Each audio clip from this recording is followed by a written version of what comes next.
Hello and welcome to the Sunday Afternoon Modular. In this video we will have a look at the Solina String Ensemble from Behringer. It's a recreation of the classic ARP Solina String Ensemble from 1974. It comes with 49-voice polyphony, a bucket brigade delay chorus ensemble and a vintage phase shifter. As most Behringer recreations of vintage synthesizers and instruments, it comes in Eurorack format. So if you like, you can take it out of its enclosure and put it in your Eurorack. You can also get rack ears to put it in a 19-inch rack, which is what I like to do. It features 6 sounds, which are horn, trumpet, violin, viola, cello and contrabass. Cello and contrabass only work in the lower notes. Before I show you all the functions, let's dive a bit into history. The original Solina String Ensemble had a keyboard with 49 keys. It was built from 1974 until 1981 by Eminent in the Netherlands. Strictly speaking, the Solina String Ensemble is not a synthesizer. It's more a hybrid between an electric organ and a synthesizer. It is based on the Eminent 310 Unique. Jean-Michel Jarre used this electric organ together with a small stone phaser from Electro-Harmonix to create some of its spherical sounds. The main oscillator consists of 12 discrete tone generators with octave divide down to provide full polyphony, and the built-in triple chorus effect utilizes bucket brigade devices, controlled by 2 LFOs to create the characteristic vibrato. The Solina String Ensemble was used by a lot of music artists in the 70s, such as Richard Wright of Pink Floyd, most notably on Shine on You Crazy Diamond, Herbie Hancock, Bernie Worrell, the Rolling Stones in Fool to Cry, Casey and the Sunshine Band, George Harrison of the Beatles, the Bee Gees in Nights on Broadway, just to name a few. Alright, let's take a look at... Well, I can't really say module this time. We have a MIDI input where you can connect your MIDI keyboard or any other device that sends MIDI control data, like an Arturia Beatstep Pro for instance. The trig out and gate out lets you send note on off commands to another synth module. Mod in and mod out lets you route an external signal through the modulation effect. The same for phaser in and phaser out. The VCA CV in lets you control the VCA volume from an external control voltage source. Then we have an audio out / phones. You can connect a stereo 3.5mm TRS cable.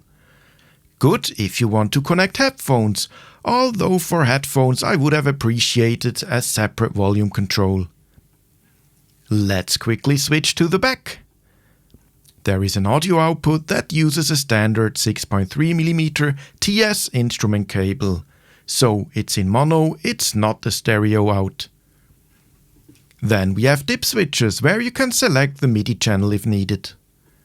Also nice, a MIDI through connector, where you can pass the MIDI data received at the MIDI input to another device. A power on/off switch and a connector for the power adapter.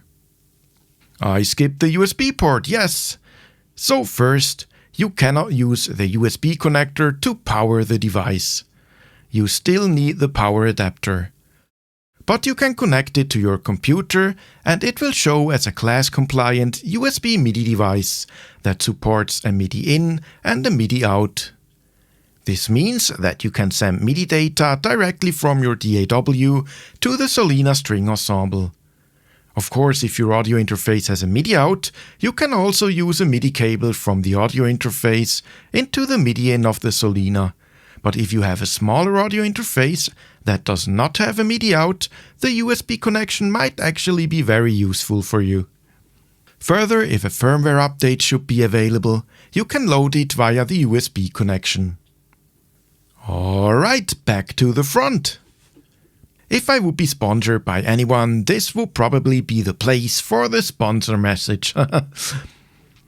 So we have a tune knob to fine-tune the pitch. Next are all the tone buttons. We have contrabass, cello, viola, violin, trumpet and horn. So we can engage each of the tones by pressing the button. What I recognized is that if I press the horn button, it automatically engages trumpet as well. So I assume you can either use trumpet or horn. The horn sound probably uses trumpet as a basis. One might correct me if I'm wrong. Then we have a button for the modulation. This engages a multi-stage bucket brigade chorus that closely replicates the original modulation sound. Now, as I said during the history part, Jean-Michel Jarre used an eminent 310 unique electronic organ together with an electroharmonic small stone phaser. So as an extra, the original Solina String Ensemble has no built-in phaser.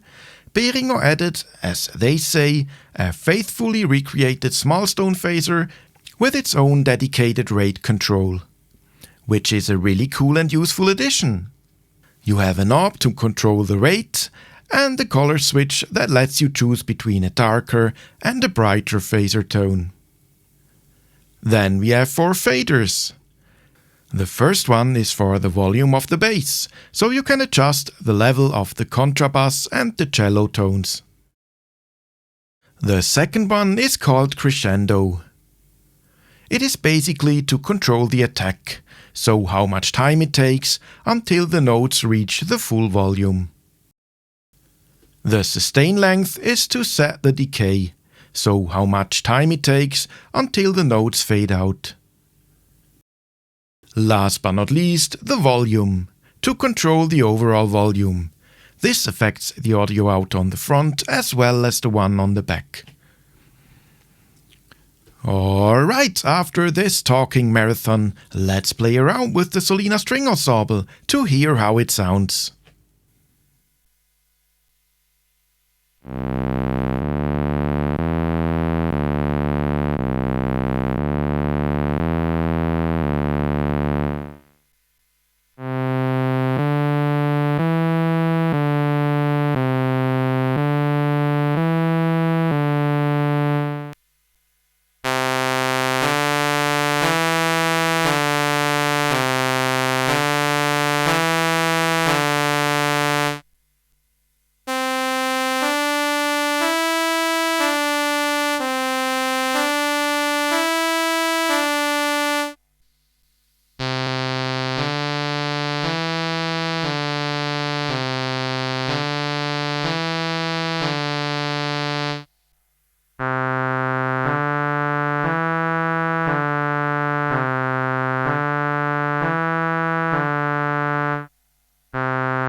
That was it for the Behringer Solina String Ensemble.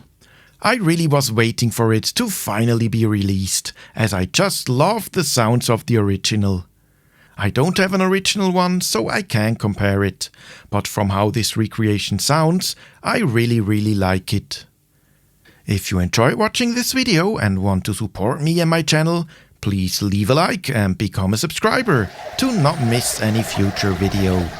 So long, have a great day, evening or night, and see you next time on the